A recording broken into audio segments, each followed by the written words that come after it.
Viewers, welcome to my channel Vagdevi's art. ఈరోజు మనము ఈ వీడియోలో అధిక మాసంలో ఉపవాసం ఉంటే కలిగే ప్రయోజనాలు, అలాగే బుధహోరలో ఏ ఏ పనులు మనకి అనుకూలంగా ఉంటాయో చూద్దాము. ముందుగా అధిక మాసంలో ఉపవాసం ఉంటే ఎలాంటి ప్రయోజనాలు కలుగుతాయో చూద్దాము. పూర్వంలో ధ్రువధర్ణుడు అనే ఒక మహారాజు ఉండేవాడు. అతను చాలా ధార్మికమైనవాడు. ఒకరోజు అడవికి వేటకు వెళ్ళాడు. ఇక దాహంతో దప్పిక తీర్చుకొని ఒక పెద్ద వటవృక్షం కింద సేద తీరుతున్నాడు. అక్కడికి ఒక చిలుక వచ్చి ఒక శ్లోకాన్ని పదే పదే చెప్తూ ఉంది. ఆ శ్లోకం అర్థం ఏమిటి అంటే, నీ లైఫ్ అంతా, నీ జీవితం అంతా కూడా ధనము, ధాన్యము, సిరి సంపదలు, భోగ భాగ్యాలతోనే గడుపుతావా? తత్వచింతన ఎప్పుడు చేస్తావు అని దాని అర్థం. ఇక రాజు అక్కడి నుంచి అంతఃపురానికి వచ్చాడు. అప్పటి నుంచి తిండి, నిద్ర అనే ధ్యాస లేకుండా ఉండిపోయాడు. మహారాణి అడిగినా కూడా ఏం జరిగిందని చెప్పలేదు. ఒకరోజు వాల్మీకి మహర్షి ఆ రాజ్యానికి వేయించేశాడు.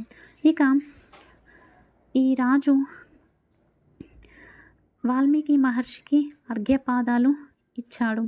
ఇచ్చి, పూర్వజన్మలో నేనేం చేశానో నాకు తెలియాలి స్వామి, ఆ చిలుక ఎందుకు ఆ విధంగా చెప్పింది అని చెప్పేసి అడుగుతాడు. అప్పుడు వాల్మీకి మహర్షి తన దివ్య దృష్టితో చూసి, పూర్వము ద్రవిడ దేశంలో తామ్రపర్ణి అనే నది తీరాన సుదేవుడు అనే బ్రాహ్మణుడిగా నువ్వు జన్మించావు. నీ భార్యనే గౌతమి. మీకు అప్పుడు సంతానము అనేది లేదు. 4000 సంవత్సరాల వరకు కూడా నువ్వు శ్రీమాన్ నారాయణుడి కోసం తపస్సును ఆచరించావు. అప్పుడు నారాయణుడు ప్రత్యక్షమైతే నువ్వు సంతానం కావాలి అని చెప్పేసి అడిగావు.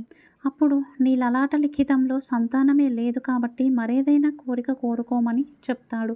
కానీ గరుత్మంతుడు విష్ణు భగవానునికి సిఫార్సు చేస్తాడు వరం ఇవ్వమని. అప్పుడు విష్ణు భగవానుడు నువ్వే ఇవ్వు అని చెప్పేసి చెప్తాడు. అప్పుడు గరుత్మంతుడు, నీకు కుమారుడు జన్మిస్తాడు, అతను చాలా మంచివాడిగా బ్రతుకుతాడు అని చెప్పేసి చెప్తాడు. ఇక సుఖదేవుడు అనే నామాన్ని నామకరణం చేస్తాడు. ఒకరోజు దేవలుడు అనే ఋషి వచ్చి ఆ కుమారుని ముఖ వర్చస్సు చూసి, చాలా గొప్పగా ఉంటాడు, కానీ 12 సంవత్సరాలే ఇతనికి ఆయుర్దాయం ఉంది, నీటి గండం వలన చనిపోతాడు అని చెప్పేసి చెప్తాడు. ఇక అదేవిధంగా 12వ ఏట వారి కుమారుడు చనిపోతాడు. ఇక అదే శవంతో భార్యాభర్తలు ఇద్దరు శ్రీమన్నారాయణుని శరణు వేడుతారు. విపరీతమైన వాన ఒక నెల రోజుల వరకు కొడుతూనే ఉంటుంది. ఆ వానలో కొడుకు పోయాడు అన్న బాధతో నిద్రాహారాలు మాడి ఉంటారు. ఇక ఆ తర్వాత నారాయణుడు ప్రత్యక్షమయ్యి 12,000 సంవత్సరాల ఆయుర్దాయాన్ని తన కుమారునికి ఇస్తున్నాను అని చెప్పేసి చెప్తాడు.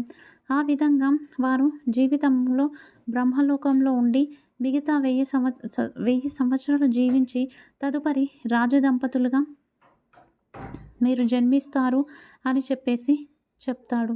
ఇక ఒకవేళ మరుజన్మలో నువ్వు గనక భక్తి అనేది మరచిపోతే నీ కుమారుడు చిలక రూపంలో వచ్చి నీకు గుర్తు చేస్తాడు అని చెప్పేసి నీకు అప్పుడు నారాయణుడు వరం ఇచ్చాడు అని చెప్పేసి చెప్తాడు. అయితే ఈ వరం కూడా అంతా ఎందుకు వచ్చింది? వీళ్ళు నెల రోజులు నిద్రాహారాలు మానేసింది ఎప్పుడు? పురుషోత్తమ మాసంలో. కుమారుడు పోయాడన్న బాధలో నిద్ర లేకుండా, ఆహారం తినకుండా ఉపవాసం ఉన్నట్టుగా భావించాడు నారాయణుడు. అలాగే నారాయణుని శరణు వేరాడు కాబట్టి ఆ నెల రోజులు కూడా, అదేవిధంగా నెల రోజులు విపరీతమైన వర్షాల వలన అపర స్నానము అంటే ఆకాశం నుండి పడ్డ నీటి స్నానం ఆచరించిన పుణ్యం చేత వారు వైరాగ్యం పొంది విష్ణులోకాన్ని పొందుతారన్నమాట. ఇక ఈ విధంగా విష్ణులోకం అనేది ప్రాప్తిస్తుంది. ఎవరైతే పురుషోత్తమ మాసంలో కనీసం ఒక్క రోజైనా కూడా ఉపవాసం ఉంటే, ఏకభుక్తం అంటే ఒక పూట భోజనం చేసి మరోపూట ఫ్రూట్స్ తీసుకున్నా కూడా వారికి ఉన్న సమస్త పాపాలు తొలగిపోయి ఐశ్వర్యము ప్రాప్తిస్తుంది. అలాగే అంత్యకాలంలో మోక్షము లభిస్తుంది అని చెప్పేసి ప్రతీతి. ఈ కథ అంతా కూడా బృహన్నారదీయ పురాణంలోని పురుషోత్తమ మాస విశిష్టతలో ఉంటుంది. ఇక బుధహోరలో ఎలాంటి పనులు ఆచరించాలో చూద్దాము. బుధుడు చాలా సౌమ్య గ్రహం. బుధవారం సూర్యోదయం 6 గంటలకు అవుతుంది అనుకుంటే ఉదయం 6-7 గంటల వరకు, మధ్యాహ్నం 1-2 గంటల వరకు బుధహోర నడుస్తుంది. గురువారం 10 గంటల నుంచి 11 గంటలకు, 5 నుంచి సాయంత్రం 6 గంటల వరకు ఉంటుంది. ప్రతి పంచాంగంలో కూడా హోరా టేబుల్లో ఇదంతా రాసి ఉంటుంది. ఇక బుధవారం వ్యాపారస్తులు వ్యాపారం స్టార్ట్ చేస్తే చాలా మంచిది. ఏదైనా సంబంధానికి సంబంధించిన చర్చలు చేయడం, అగ్రిమెంట్స్ రాసుకోవడం, రాతకు సంబంధించినవి, అలాగే విద్య, ట్యూషన్లో జాయిన్ అవ్వడం, ట్రైనింగ్ తీసుకోవడం, కాలేజ్లో జాయిన్ అవ్వడం లాంటివి మంచిది. అలాగే శుభకార్య చర్చలకు, అప్పులు తీర్చుకోవడానికి బుధహోర చాలా మంచిది. ఏదైనా ఆటలు కొత్తగా ఆడడం ప్రారంభించడానికి, అలాగే ముద్రణ అంటే వెడ్డింగ్ కార్డ్స్ ప్రింట్ చేయించడం కానీ, ఏదైనా ప్రింటింగ్కి సంబంధించిన వాటికి బుధహోర మంచిది. అదేవిధంగా బంగారము, పెసళ్ళు, బట్టలు, పత్తి, నూలు, లెదర్కు సంబంధించిన వస్తువులకు కూడా బుధహోర చాలా మంచిది.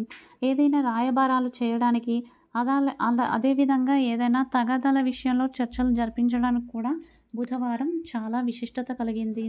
సో ఇది ఈరోజు video. Thank you for watching.